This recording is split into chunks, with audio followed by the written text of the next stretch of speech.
Halo semuanya, balik lagi nih di sesi kupas tuntas kita. Hari ini gue mau ngajak lo semua ngebahas sesuatu yang kayaknya selalu bikin ketar-ketir tiap akhir bulan. Yap, kita bakal bongkar tuntas gimana sih cara ngatur gaji, tapi yang gampang dan gak pakai ribet.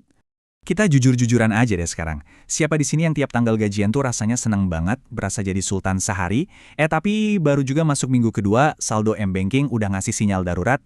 Rasanya tuh gaji bener-bener cuma numpang lewat doang di rekening buat bayar ini itu. Nah, dengerin gue ya, kalau lo ngerasain hari ini, tenang aja. Lo tuh sama sekali nggak sendirian.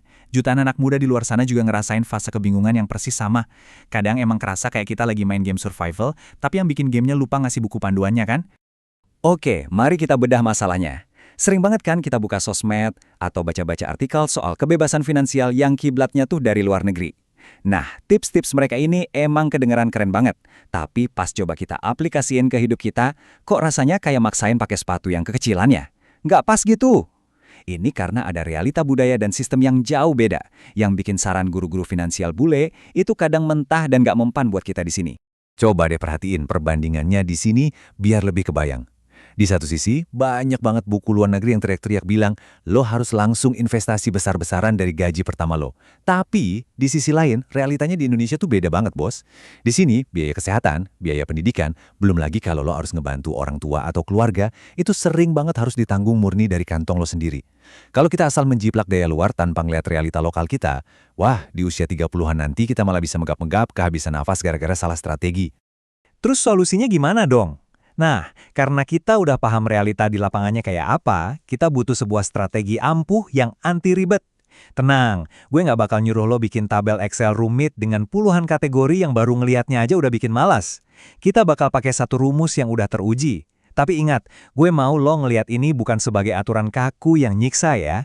Anggap aja ini sebagai survival guide lo yang paling realistis. Panduan yang mastiin tagihan lo aman, masa depan lo kejaga, tapi lo tetap punya kehidupan sosial. Ya kali kan, umur 20-an, kerja banting tulang tapi nggak pernah nikmatin hasil keringat sendiri. Nggak gitu juga mainnya. Kunci dari semuanya ini sebenarnya cuma satu, kesederhanaan. Coba lihat deh pembagian simpel ini. Gaji lo itu cuma perlu dipecah jadi 3 potongan gede yang gampang banget diingat. 50, 30, 20. 50% buat living, 30% buat saving, dan 20% buat playing. Udah, gitu doang. Nggak perlu hitungan matematika yang bikin pusing.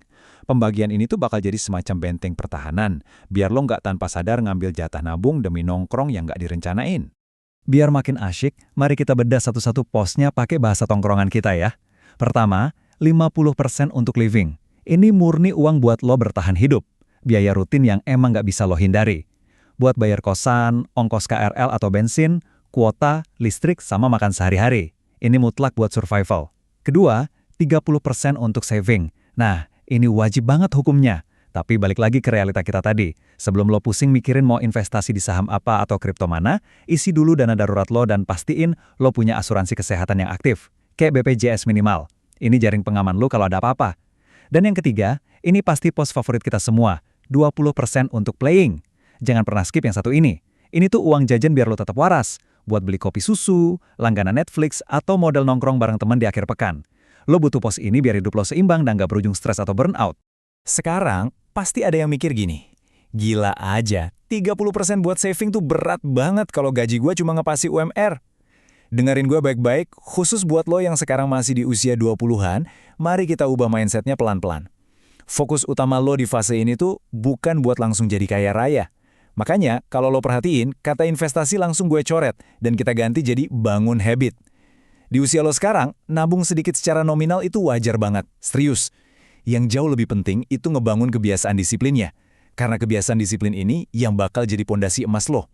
Nanti, pas lo masuk usia 30-an dan income lo udah mulai naik, keuangan lo udah bener-bener siap buat saving dalam jumlah yang jauh lebih gede.